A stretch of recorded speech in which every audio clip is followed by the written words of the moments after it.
Hello, thank you for joining us today. My name is Tina Francois Blue. I am the Associate Director of Community Health Initiatives and Research for the Metropolitan Chicago Breast Cancer Task Force. And my guest here today with me is Elder Quency Hampton of the, I don't want to get the organization wrong, of the Carolyn and Karen Spiritual Healing House. We have a really great show for you today, and we're going to give you some really great information and share some information with you about a really amazing woman. So just to start off with information for the task force, we are at 300 South Ashland Avenue, Suite 202. Our phone number is 312-942-3368. You can email us at info@chicagobreastcancer.org. Or you can go on our website at www.chicagobreastcancer.org. So let's get into the show. We have a live show, so if you want to call in, please do so. So Elder Quency, thank you for coming on the show and sharing a little bit about yourself. You are a passionate breast cancer advocate. Yes. So can you share with me a little bit about your story with breast cancer? I am also a 33-year breast cancer survivor. That's amazing. Praise God. I was diagnosed in '83, and I don't know how to explain it, but it's very difficult to understand because I didn't know anything about cancer, especially breast cancer. Mm-hmm. And to be diagnosed with breast cancer at 38 Wow. was something. And then I had a 10-year-old daughter. But I had the surgery. I had a modified radical mastectomy, and my breast cancer wasn't in my breast; it was under my arm. Wow. And I'm good. I'm still here. That's a blessing. And I'm still here, and I just I'm passionate about the fact that breast cancer is preventive. You know, it's a part of education, and I like to tell women or anyone, when you were educated in school, you didn't get your ABCs once a week. You got them every day. Yes. So in order to decrease the death rate among women, especially African American women, Mm-hmm.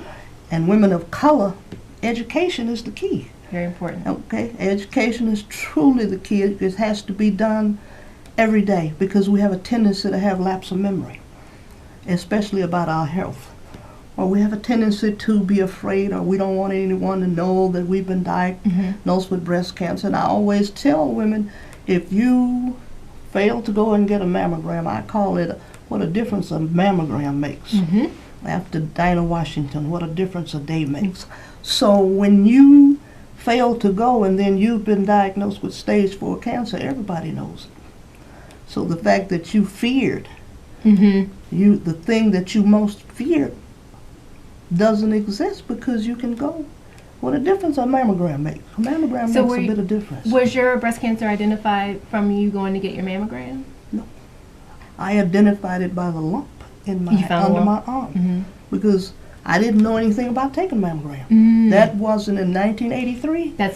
This is true. That wasn't talked up. That wasn't talked up. It wasn't. I And never especially heard it. at 38. At 38, no Mm-hmm. one.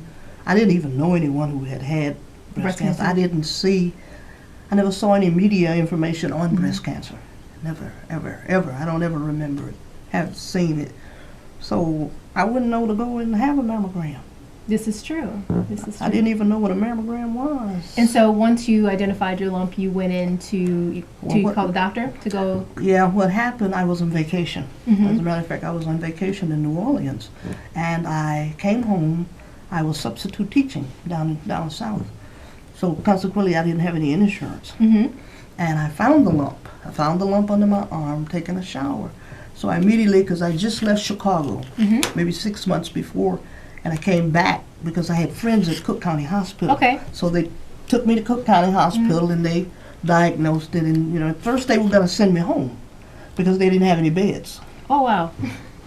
Okay, but God Exactly. opened up a bed for me. So I went in, and the doctor came and sat on my bed. Came and sat on my bed. Mm-hmm. He says, "Well, yeah, it's this and this, that." And I said, "Well, what are we going to do?" See, we can do this, we can do lumpectomy, we can do mastectomy, and we can do this. And I thought I'd do it. And I remembered as a child, when the scripture said, if the eye is offensive to thee, pluck it out. So I just told him, okay, we're going to get rid of this, okay. My daughter's 10 years old. I want to make sure I live to see my daughter grow up. So we're going to take a chance. We're going to take a chance, and we're going to have a modified radical mastectomy. That's what we did, and I'm here. I'm here to tell women what a difference a mammogram could make. But at that time, I didn't know anything about a mammogram. Wow. I just knew my body. And I knew my body had, my underarms had no business with lumps under them. So I took care of it immediately. It was stage 2. I didn't wait for 3, 4, and the rest of those numbers. Exactly. You know. There's so many powerful things in what you just said. You know, the first is, yes, what a difference a mammogram makes. Because for you being a young woman at 38, and the protocols for, you know, going to in screening guidelines, even now there's some ambiguity, and there's some discussion around when women should go. But it's still very important that, first and foremost, like Elder Quency said, it's so important for you to know your body and know what's normal for you. If you sense something is off, definitely you should contact a primary care provider, contact a healthcare provider to have a conversation to ensure that you're connected to services. There are many, many services out here, regardless of whether or not you have insurance or not. Our organization is here if you if you have questions, if you need services, if you need to get connected, if you just want to talk with someone. We have this beautiful woman right here who is out there hitting the pavement, talking to women, engaging women, telling them about her story. And so, we're here. There's no reason to let fear stop you from moving forward with your health. Absolutely. So, tell me, what was of the experience that your journey with breast cancer? What was the most powerful thing about your experience that has impacted you today? The women that I was in the room with at the hospital. One of the young ladies was younger than I was. Wow. She had 4 children, and she feared. But it wasn't the fear of the breast cancer. It was the fear that her husband wouldn't love her because she would have a mastectomy. And it was it opens your eyes and your mind and your heart and your spirit up when the lady made a transition. And some of the women that was with us, that we went to therapy with, we attended the service. And he said, "You all were in the room with my wife?" "Yes." He said, "She didn't tell me," and we had to tell him she was afraid that you wouldn't love her. And a lot of times that's what we get caught up with, that physical body, supposedly sexual body of ours, that the person that we love or think that's not going to love us will go away from us. And the fact that she never told him this, the man was hurt. So I didn't understand that, but I understand it now. And it's important to, and you'd be surprised, I've met women who tell me that. And I tell them, okay, so what you love most of all is someone else? Rather than yourself. Rather than yourself? You do want to live, don't you? And they say, yeah, but, okay, well, I'm going to leave you alone and let you think about that. I'm not getting ready to debate that with you, because eventually... Raising the question, asking them, giving them just that question to consider. Eventually you're going to come to grips with the fact that you've got something in your body that can kill you. But you can do something about it. It doesn't have to kill you. You have a choice. You have a choice. You have a choice. You have a big choice. And if the choice is a mastectomy, a lumpectomy, or whatever, do it. Do what you have to do and move on. Absolutely. Yeah. Well, this is a great conversation. If we're live, and give us a call if you have any questions or if you want to join the conversation. Again, if you are a woman out there who needs to get a mammogram or you need to get more information, please give us a call. Absolutely. 312-942-3368. We are the Metropolitan Chicago Breast Cancer Task Force, and I am here with Elder Quency Hampton. So can you tell me a little bit about some of the work that you are doing right now as an advocate for breast cancer, and really encouraging women? What's some of what's going on with you and some of the projects you're working on now? Well, a project that we've got 2 projects. A project that we're working on now is the are the disparities that are going on in the African American and Hispanic community. And we picked a particular area, and that particular area is Auburn Gresham, because I live in Auburn Gresham. And Auburn Gresham's death rate from African American women is constantly going up. Now, the Metropolitan Breast Cancer Task Force did a report in 2014 that is the blueprint. It's truly the blueprint. It is the blueprint. It diagrammed everything about what has to be done, how you go about doing it, but it hasn't been done. That's my job. Okay. It's my responsibility. I've taken on the responsibility of standing on the corner, passing out information. I go to clinics. I ask them if I can come in with my table, with my books. I have just made a decision that they're going to say, we are seeing you a little bit too much. You're not on staff. So I'm going to worry them. I'm going to pass it out. And we are going to do it for a year. Because like I said, education and prevention is an everyday thing. And early detection is very, very, very critical. And the reduction in Auburn Gresham. Not only Auburn Gresham, but all of the African American communities, it's actually happening. And there's no reason for any woman, to die unnecessarily from breast cancer, die when there's something there that can be done. Mammography, we're not in 83 anymore, and mammography there's plenty of literature that has documented the benefits of mammography and the benefits of early detection and the advances that we have in treatment. So cancer is not a death sentence. You do not have to die from breast cancer. There are many, many women like this woman sitting right next to me who are survivors. They are champions. They are thriving, happy, long lives post-diagnosis. And so it's very, very important. So that's exciting that you are out in the community. You are being the change agent. You are being the change that you want to see in the community and really connecting with women. And so far, what has been your experience with engaging with women in Auburn Gresham? They really don't want to hear it. What's the number one barrier you hear? The number one barrier is fear. And the second barrier is to say, I'm thinking about it, or I'm not really interested.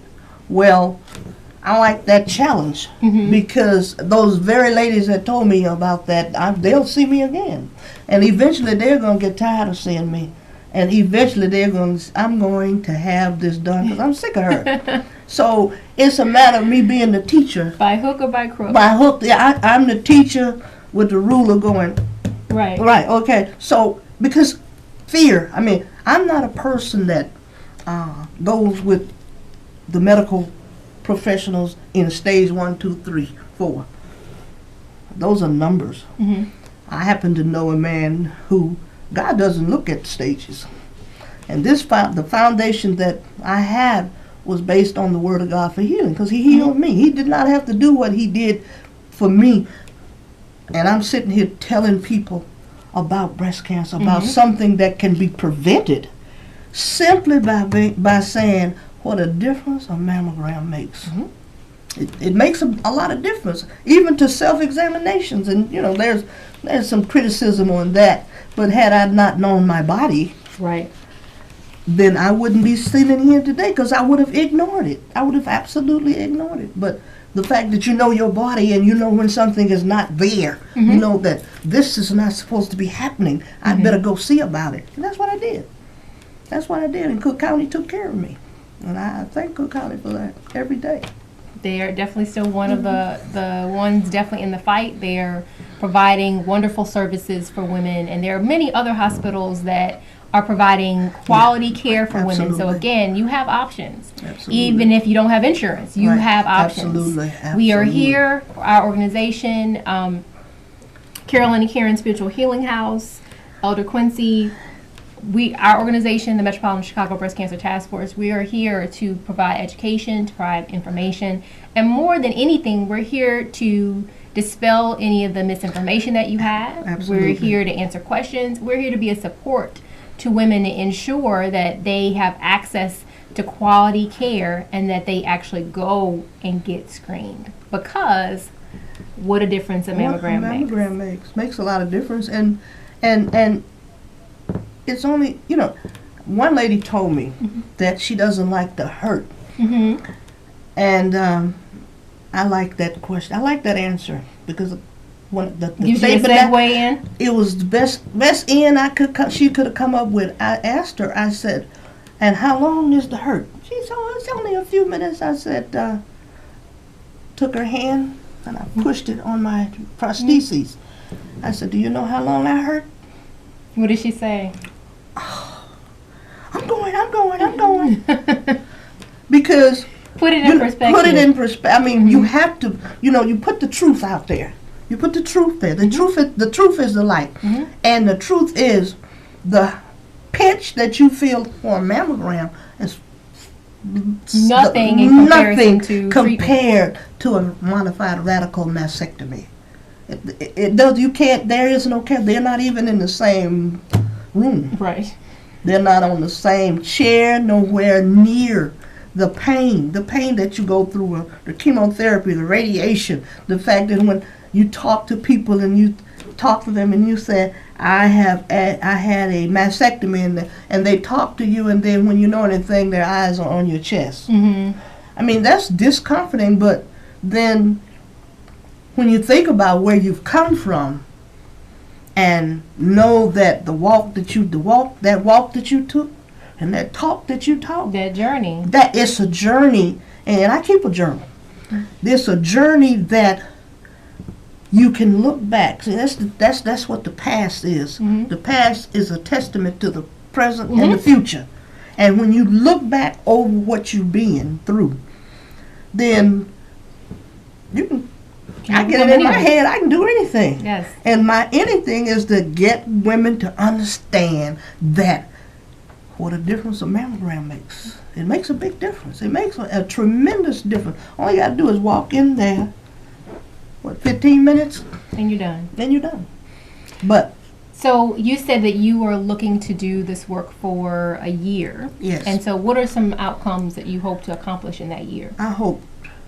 Well, I'm not going to say I hope. I know that the reduction is going to be reduced. That disparity is going to be reduced because I have hope and I have faith, because without hope, faith loses its aim. Right. So the aim is to reduce the disparity, to reduce that's the going deaths on for breast cancer. For breast cancer, and in the Auburn Gresham community. And I imagine if some people who live in Auburn Gresham are watching this now, they may be offended. But we're going to do. We're dealing with truth. We're not dealing with fantasies or maybes. We're dealing with truth. And the fact of the matter is, Auburn Gresham is high for death among African American women, and that shouldn't be. Now, this is 2016, not 1983. This is true. Not 1983, when I didn't know anything about a mammogram. First time I ever saw a mammogram machine was in 1983, and they were putting it on me. So, it is only for 15 minutes. You sit in the waiting room. You go and have a mammogram, and you're in there, 5 minutes? What a difference a mammogram makes. Yes, ma'am. It makes a big difference. It makes a tremendous difference. And it also makes a difference if you believe when you go in there that this is preventive. There's nothing there. You can't believe going in there that they're going to detect something. Spoken word, thoughts.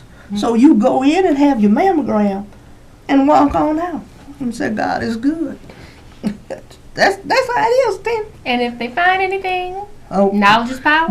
There's a next step for you to follow. There's all, and see, the part about that, Tina, is choices. Yes. Having choices. Suppose it got to stage 4, 5, or 6. I don't know if it's a 4, 5, or 6. It's 5 or 6. But let's just say it got to 5 or 6. Right. Then what choice do you have? None. You don't really have very No, you many don't. choices. But if you go in there and they find a little this, a little that, you have a choice. You have a choice. And don't be afraid. Because suppose you didn't find it until it was too late. Right. And then you would start with the if I coulda, woulda, coulda, and it was nobody's fault but your own, because prevention is key. Is the key. prevention, prevention, prevention, prevention, and I'm gonna preach it until I get hoarse. So if you all see me out there, be not dismayed. It's just me. Thank you so much for joining us. I am with Elder Quency Hampton. If you are just joining us, I am with the Metropolitan Chicago Breast Cancer Task Force. We are at 300 South Ashland Avenue, Suite 202. You can give us a call at 312-942-3368. You can email us at info@chicagobreastcancer.org or go to the website at chicagobreastcancer.org. If you would like more information about and to talk with Elder Quency, you can contact Carolyn and Karen Spiritual Healing House at 872-212-1168. She also has a website, ckshhbreastcancer.org. So, Elder Quency, can you share with me any other projects that you're working on? Yeah, currently we are working to, as a matter of fact, I'm going on a trolley home buying ride with the Auburn Gresham Development to look at property in Auburn Gresham. We're going to purchase a transitional house for breast cancer survivors because when they mandated, Congress and the Senate have mandated that a woman who has a mastectomy or a lumpectomy, it could be in or outpatient for 24 hours, depending on what it is. So everybody was not ready to go home because I wasn't ready to go home. I'll be perfectly honest. I was not ready to go home. But what happened to me is that I was down south living, and I came to stay with my sister, and she only had a one-bedroom apartment. So I had a tube here, tube there, tube. I had 4 tubes. And I would take a shower, but I never looked at my body. And when I finally got a chance to look at it, I almost passed out. But when you are around women who've gone through the same thing you're going through, we can sit and talk. Be a support. Be a support. And you're not going to get on the phone and call your girlfriend and say, oh, girl, guess what Tina told me? Because we understand, we've been... It's a sisterhood. The sisterhood and the fact that when I say I know what you've been through, you know. I'm telling the truth. You know. I'm not saying, oh, I imagine. Tina, I can imagine. I can imagine that's not, No. We're not going to do the imagine thing. We're going to do the truth. And women need it. We really do. Well, thank you so much, Elder Quency. That's our show for today. This has been so amazing, and we've learned so much. So, again, if you would like more information about the task force, please go to, call us at 312-942-3368, or you can go to our website, chicagobreastcancer.org, or info@chicagobreastcancer.org if you would like to email us. There is something important to just close the show with. We are right now still without a state budget, and we do not have additional funds for breast and cervical cancer programs. So please call your legislators. Please contact them to let them know we need a fully funded budget to ensure that no woman dies unnecessarily from breast cancer or any other services. We need all programs to support our community to ensure that people are living healthy, happy lives. Absolutely. So please call them. You can actually go on IllinoisGOA.org and you can look up put in your zip code to find who your legislator is if you do not know that. Actually, you can also give us a call if you would like more information on how you can get in touch with your legislator or how you can be an advocate for our health and human services and programs that are so vital throughout our community. So please, please, please contact them by phone, send letters. By the 30th, June 30th is when there's supposed to be a budget. So please make sure you contact them before then. Thank you. That's a wrap for today. We are here on the third Tuesday. Please join us in July. Thank you so much and have a good evening.